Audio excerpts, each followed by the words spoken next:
As many of you know, Duke quarterback or ex-Duke quarterback Darian Mensah is being sued by the University of Duke. Due to some breaches in contract. Obviously, signed the NIL deal. Now he's trying to hop in the portal. He got blocked from being in the portal. Then he got emergency injunction. He's being sued. It's a whole bunch of craziness right now. So let's get a few recaps. We're gonna go through a few of the things that just happened with some emergency suits happening and some emergency injunctions and things of that nature. And then we're gonna also watch a little bit of JD Pickle speak about the situation because I think he does a good job with some football. First, from CNN, talk to us. Well, this could change college sports forever. Duke University is suing their star quarterback who just led them to an ACC title, Darian Mensah, to block him from entering the transfer portal. Yes, that's right. A school is trying to sue its own player to keep him from leaving. This all comes after Mensah announced in December he was returning to Duke, but then last week said he wants to leave and re-enter the transfer portal. Now, Duke says Mensah's reported multi-year $4 million NIL contract means he can't just transfer and violate the terms of his agreement. Despite the fact that Judge, just so you know, because again, it's CNN, he's just getting through it. It's a $4 million a year. It's a 2-year, $8 million because I reported on this last year on the other channel. So just want to make sure we get that out. It's a lot of money. Denied an emergency restraining order request by Duke. Mensah's attorney says the quarterback currently cannot enroll to play at another school until the court rules. This is the latest test of a huge question in college sports. Are players employees or can they be free agents? Can these NIL deals lock in players like pro contracts do? Well, if Duke wins, schools will certainly gain more power. If Mensah wins, it seems like players can move to any school whenever they want. Whenever they want. And this is what I want to say because I think we've gotten to the point where the portal just got revamped, right? There's new rules added to it where there isn't a spring portal anymore, right? I want y'all to know, and people have been talking about this, it doesn't matter. Like, I know that sounds crazy, but that doesn't matter. It just because the portal closes and you're not technically supposed to be able to enter the portal. Someone entered the portal like Tuesday. I don't know. I didn't know who it was. I have like the notifications for every portal player that comes up, like the Twitter handle or whatever. And I saw a tweet that was like, he entered the portal. I was like, okay, I don't know what's going on there. But then on top of that, you have to understand that graduate in the rules, right? That graduate transfers can transfer anytime they want, right? And then you have the whole situation about does D3 count? Does all these other things? There's been so many documented ways to usurp and get around the rules as it stands that I'm happy that the CNN guy thinks that this is going to change anything. I promise you there will be just another loophole. It's like taxes. Like that's really what the NIL and transfer portal is like. That's what college football is like because we all have to acknowledge that players were getting paid before NIL. We all have to just be big boys, put our big boy panties on and say, hey, them boys was getting paid, right? It wasn't just SMU, right? There were players getting paid to play college football, right? Once you coincide with that fact and don't look at it as like, oh, in 2021 they paid. No. Just acknowledge that, only thing that really happened was the immediate access through the transfer portal. That's what started giving more leverage to players because, hey, I can get up out of here. I can go find another bag, right?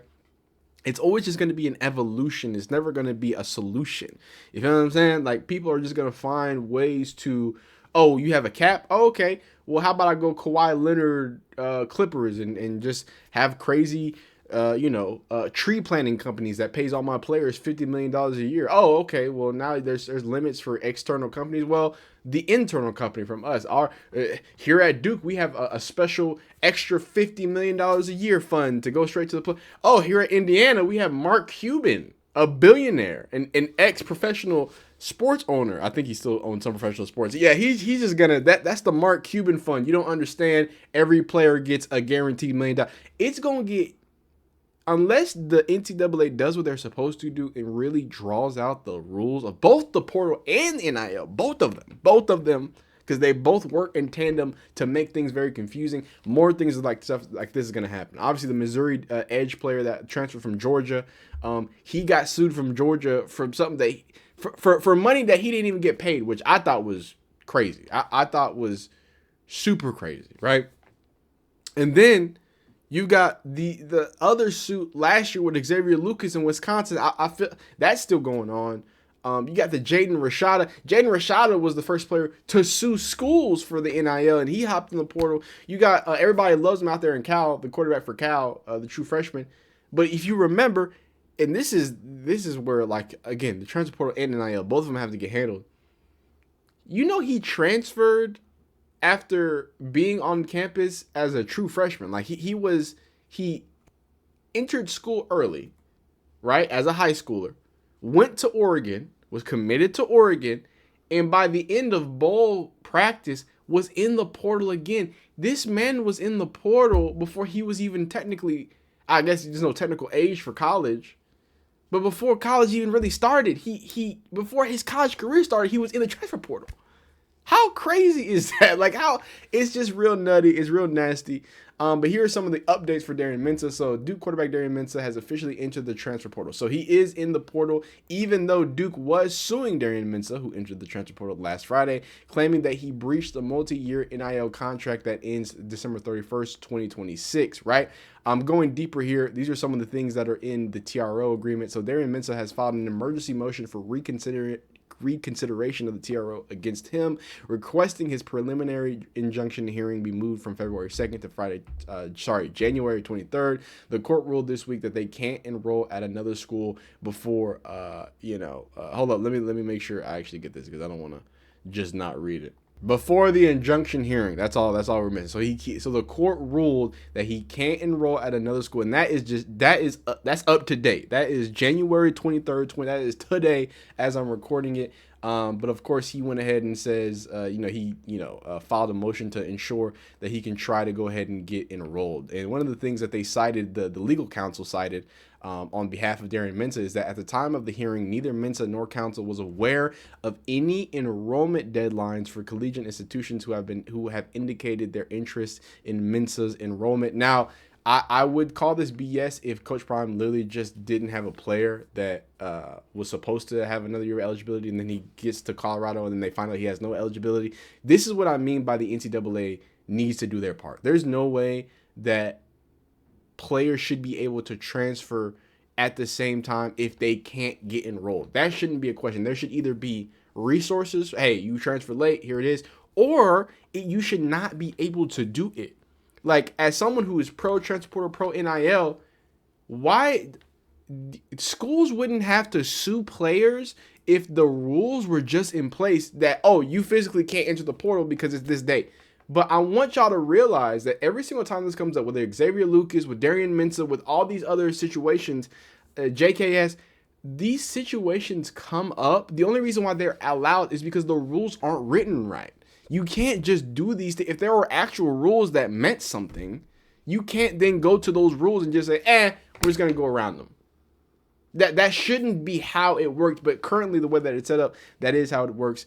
And then on top of that, Cooper Abarkate, I don't know, probably butchered his last name. Anyway, this was apparently Darian Mensah's favorite target. Had 72 passes for 1,106 yards, 7 touchdowns this season, transferring in from Harvard. He apparently turned down multiple big boy offers to play with Mensah. Now he allegedly is going to be traveling wherever Mensah goes, hopefully, to get a contract as well. So that should be interesting. A lot of people think Miami is the one. So let's see what Mr. Pickle has to say about the situation. Situation with Duke. If you've been kind of perusing the socials, you see little updates over it on 3 and with Pete Nakos on the social platforms. You're like, wait a second. Duke is suing Darian Mensah? I thought Darian Mensah was transferring. I thought he might already be in Coral Gables by this time. What's going on there? We will unpack all that right now. We will also zoom out a little bit. And even if you're not a Duke fan or a Miami fan, if you're just a college football fan, we'll tell you what this means for where we are right now in the sport. Before we do that, make sure you're subscribed. Y'all, 219 days until week 0 of the college football season. That's the bad news. The good news is for every single one of those 219 days, we're still talking about college football. So yes, there's a part of the year where the games are played. There's a part of the year where the games aren't played.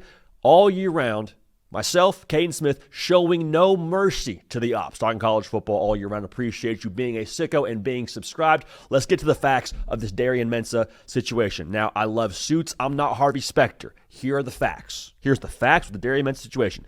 He signed a contract with Duke for 2 years, paying him right around a smooth $4 million annually. Not a bad situation. He fulfilled 1 year of that contract, might want to jump in the portal here. After already releasing now a I'm coming back kind of hype video, which is what it is, not really too pertinent here, but I feel like it's relevant. He's announced he wants to jump into the transfer portal. And Duke's like, wait a second, we had a deal. You said you'd be here for 2 years. You're going to leave after 1 year. We are good with numbers. We're Duke. You owe us another year, Darian. So Duke says, you know what? We're going to go ahead and sue you, Darian Mensah. We'll see you in court in the state of North Carolina. Now, Darian Mensah has since been put into the transfer portal, so his name is officially in there. And the piece of that is, I believe he can take visits. However, he has a preliminary injunction hearing February 2nd, so he can't enroll anywhere before that hearing. So the way that I'm processing that is, I'd be surprised if we saw Darian Mensah committed anywhere, because again, you can't enroll anywhere until that preliminary injunction hearing happens. And of course, this is all fluid, so we'll keep tabs on that as best we can.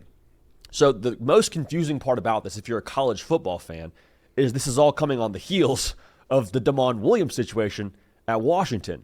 Because at a 30,000-foot view, these two things seem pretty similar. Quarterback signs contract to stay at school. Quarterback then says he wants to leave school. School goes after quarterback, and Darian Mensah is like, cool. I don't think he's like cool, but I guess essentially he's playing this thing out and going to court with Duke, whereas Damon Williams was like, hey, actually, maybe this wasn't the right move. Washington, I'm coming back. These two things, from what I can understand, are very different when it comes to the contracts. Again, not Harvey Specter, but speaking to people that are in the know, the contract that the Big Ten had in place with Damon Williams, the template they use across the conference that Damon Williams signed, seems to be a little bit more difficult to get out of than what Darian Mensah and Duke had in place. Now, again, I haven't seen either contract with my own two Ojos, but the way that this whole thing looks, Darian Mensah seems to feel somewhat confident that he's able to go hit the portal. Otherwise, I don't think you see this thing through to the degree of Duke suing you. So it's okay. And I want to end this because the video's going long. We don't watch the full video around here. Go shout out on 3 JD Pickle. I hope I'm saying his name wrong. Right, not wrong. That is the real crux of the matter right there. And that kind of goes back to my main thesis of, without real enforceable rules and some sort of standardization, things like this are going to keep happening, right? We're not opening Pandora's box. It's been open. You feel me? Like we are just seeing the things that are leaking out now. And I think you're going to see more and more. Again, last year it was just Xavier Lucas forced his way out of Wisconsin to Miami. Cool. Now we already have, and we haven't even gotten to springtime. Who knows if somebody finds a loop? I'm going to guarantee you right now, someone is going to find a loophole in the spring portal window. I'm stamping that right now. You're going to see hundreds of players who don't fit the description of graduate, what's it called? Grad transfers and stuff like that, because obviously they have their own rules. You're going to see a plethora of those types of situations happen in the spring portal with some sort of loophole, XYZ, blah, blah, blah.